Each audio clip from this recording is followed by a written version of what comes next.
How to fix the Vmix protected memory error.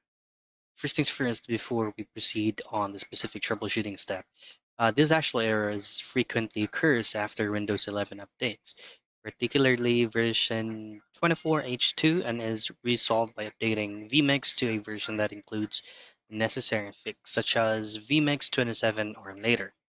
So the one that is showing your screen right now is first option that you can go for you to be able to update your current drivers that has the vmix in it.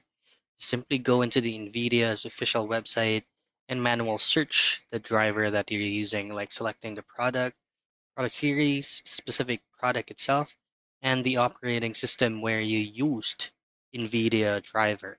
Simply click on find and you will be given out a download link to automatically update your NVIDIA driver. And that's it. That's how you fix the vmix protected memory error.